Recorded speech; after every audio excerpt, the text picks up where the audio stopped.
good day to come film me. 5. Birthday. 1. Feeling good. 2. 3. 4. 5. 2 more. 1.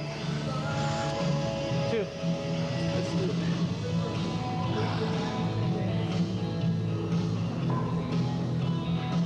So when you see these cheekbones, that means I'm in shape. Wait till you see my glutes. Stupid.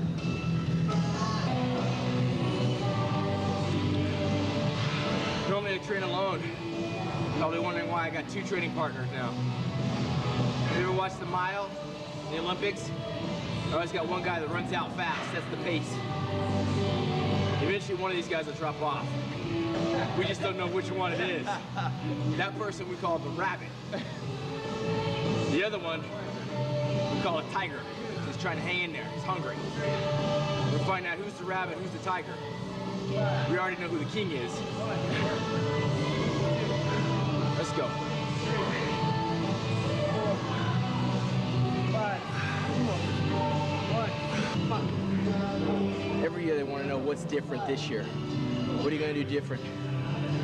Well, last year, I got 4th. I thought I should have been as high as 2nd. I could have accepted 3rd, but 4th was a slap in the face. Went on a world tour for 2 months. Came back, got ready for the Ironman and the Arnold Classic. Thought I could come in bigger, come in heavier. Doing something that's not characteristic of me. I was trying to please the judges. So I tried to come in bigger. I came in softer, a little more water retentive. So if anything's different for this year's Mr. Olympia, number 1, I'm still pissed about last year's Mr. Olympia. Nothing new there. But I'm going back to what got me to 2nd in the world. And that's just hard training, hard dieting, going by the mirror, not the scale, trying to please myself, not them. Be better than my last contest. And I'll tell you what, I've been 5th before, I've been 4th before, I've been 3rd, I've been 2nd. There's nothing of a better incentive than losing. I'm driven to win. So when people keep saying after I get screwed in contest placements, what keeps you going? How do you keep doing it? Why do you keep doing it? And I say, number 1, I can always improve. I can always improve. And I'm never satisfied. And I don't even know if winning will quench my thirst for complete perfection, but I do know one thing. I'm not going to look back on this training and say I took it easy on myself or felt sorry for myself. So I'm putting it all on the line September 21st in Chicago. Had nothing to say. Actions speak louder than words in here. Quiet like a church. That's all here. Well, it's my birthday, September 9th. Everybody knows over the last 8 years, I've spent every one of my birthdays training for the only contest in the world that matters to me most. That's the Mr. Olympia. This contest is the reason why I started bodybuilding. I mean, when I started training, I wanted to one day compete in the biggest contest in the world. When I played football, I wanted to play in the Super Bowl. When I played basketball, I thought I was playing for the NBA Finals. And, you know, whenever I got in a fight at school, I always thought this is the heavyweight championship of the world. This is why I bodybuild, for this one moment in time on September 21st in Chicago. And it seems that every year there's controversy surrounding my placement. One year I'm 2nd in the world by comparison to somebody that's 50 pounds heavier and 5 inches taller. And the next minute I'm getting 4th in the world. 3rd behind, or 3 places behind guys that are just bigger than me. The only criteria for which they place ahead of me is size and size alone. I'm a little bit disillusioned with the judging procedure. I'm sure a lot of the fans are too. I get letters every day and read articles every day about people being frustrated with the current trend in bodybuilding, in that they've gotten away from what bodybuilding is all about. Bodybuilding is about building muscle and size, there's no question, but to the exclusion of symmetry, proportion, definition, presentation, and all the things that they say they judge on isn't fair. And I seem to be coming up short on all scorecards when you take in the other factors besides just enormous mass. Right now in 1996, the flavor of the year is mass. And I think that when you look at the Mr. Olympia contest and you start going down the weights of the bodybuilders, 274 with Jurassic Paul Dillette, 255 with Dorian Yates, 4-time Mr. Olympia, 253 with Kevin Levrone, and 264 with Nasser El Somebody. That all sounds impressive. But when you start breaking it down and analyzing bodybuilding for what it's supposed to be, the shape, the symmetry, the genetics, the balance, the pleasing tone of the skin, the color of the skin, the tie-ins on the muscles, it's really hard for me to understand how some of these guys are winning contests and placing in places that I don't think they deserve. But I know the answer, and I know why. And for that reason, I've become one of the more controversial bodybuilders. People ask me my opinion, and I tell them what I believe or what I think. And in doing so, sometimes I get crucified for it. But I sleep well at nights. My placements sometimes, I think, hurt me because of some things I've said. But if you ask me a question, I tell you the truth. You can like me or hate me. That's not my goal. I'm trying to make friends when I'm on the stage at the Mr. Olympia. My goal is to just do the best that I can do. But when you're penalized with prejudice and bias and politics, it makes it harder and harder every year to get back up on that stage in front of the same judges and put it all on the line. I train just as hard as 4-time Mr. Olympia does, and yet he says I don't respect him. In 1994, he came on stage with a torn bicep and a bloated stomach and a lot of missing detail that Mr. Olympia should have, or what he displayed in 93.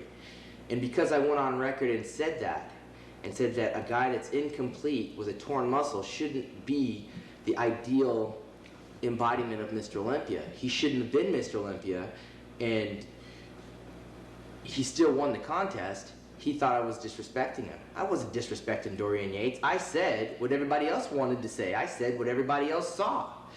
When I said that my friend, my good friend, and sometimes the closest guy I know in bodybuilding, Flex Wheeler, I said he had calf implants.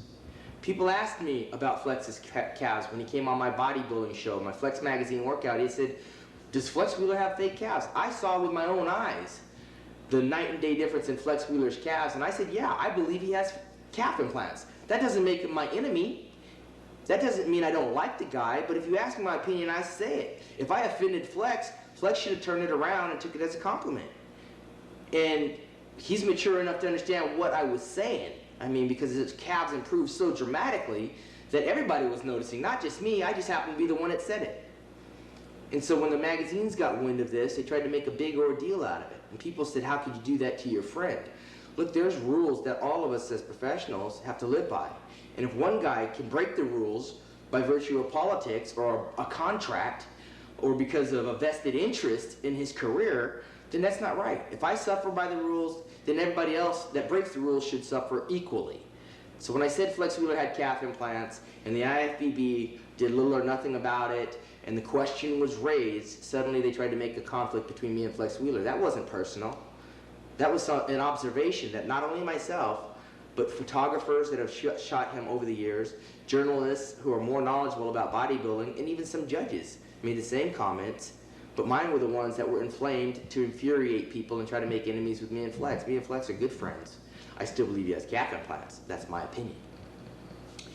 In regards to Dorian Yates saying that I was being disrespectful when he had came in the contest clearly off with a torn bicep and a bloated stomach, I wasn't disrespecting him. I was making an observation that everybody in the audience could see, that we have video footage and photos to back up, and yet he still won the contest. I don't know why he took that personal.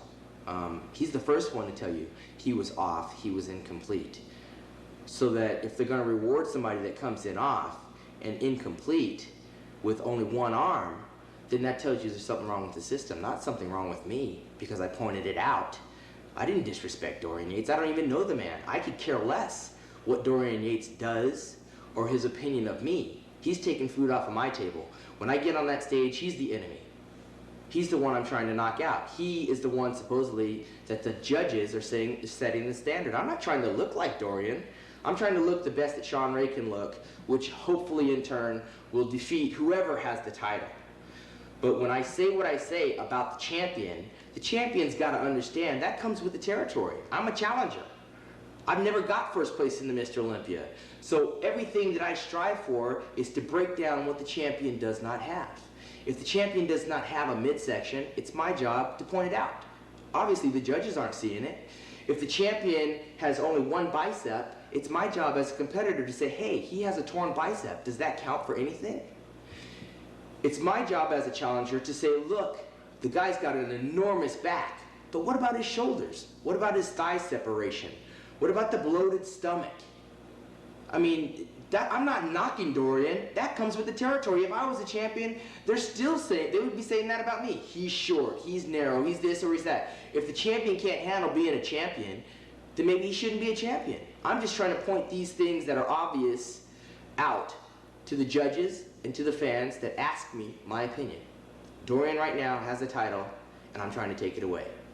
So I've got to pay attention to the things that Dorian does not have. It's obvious that he's got great calves and a phenomenal back. After that, I'm not really impressed. I'm not trying to make friends, I'm just telling you how it is. My opinion is that when Flex Wheeler is on, he is Mr. Olympia. Flex Wheeler as a bodybuilder, as a physical specimen, as a person, is perfection when in shape. I'm the first one to say it. I'd be happy to lose to somebody with that kind of genetic gift, with that kind of structure, with that kind of body. I think there's a whole lot of people that would aspire to look like Flex Wheeler when Flex Wheeler is on, than there are people aspiring to look like our current Mr. Olympia. And with the judging going the way that it is, it definitely bodes well in favor of Nasser El Sambadi, who by virtue of just size alone is a threat to Dorian. Except that Nasser doesn't have structure, he doesn't have tie-ins, and he doesn't have the detail that someone like a Flex Wheeler or myself has. So I have a problem with that. When you start taking in the big picture, you can start picking some of the guys apart. Same with Jurassic Paul. Paul Dillette's an enormous bodybuilder and a freak of nature. Standing there, he should win the Mr. Olympia. But the contest is more than just standing on stage and dwarfing the competition. Somewhere down the line, you've got to flex those muscles. You've got to be able to display them in a professional manner, in a competitive, combative manner against the guys that are trying to compete for the title.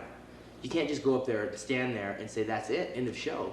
But it seems that the judges are getting more and more impressed with the guy that walks on stage at almost 300 pounds and stands there and blows their mind than they are with somebody who flexes their muscles, and you can see cross striations in their quadriceps, separation in their triceps, a Christmas tree, intercostals from another planet, symmetry and tie-ins, and posing presentation that's second to none.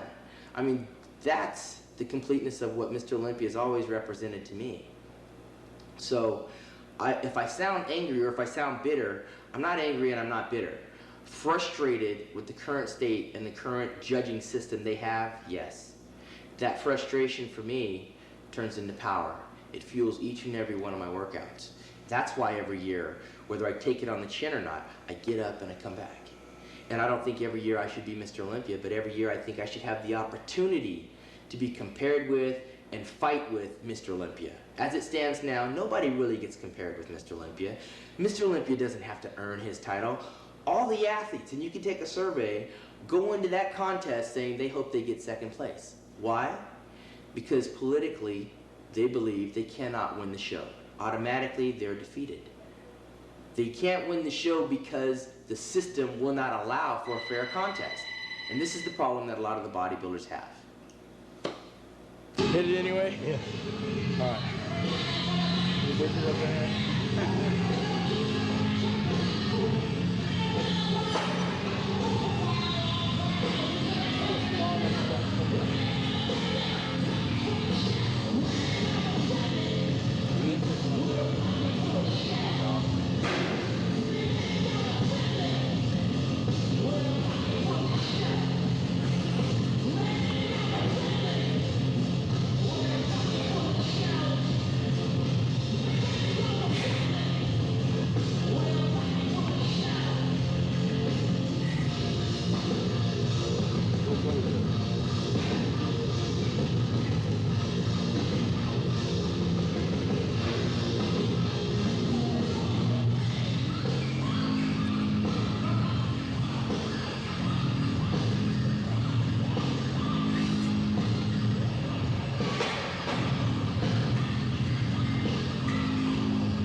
fingers everywhere. Separator right there. Right there, that's beautiful. Perfect. Looks good. We make umbrellas like that. Boom. Ready. Yeah.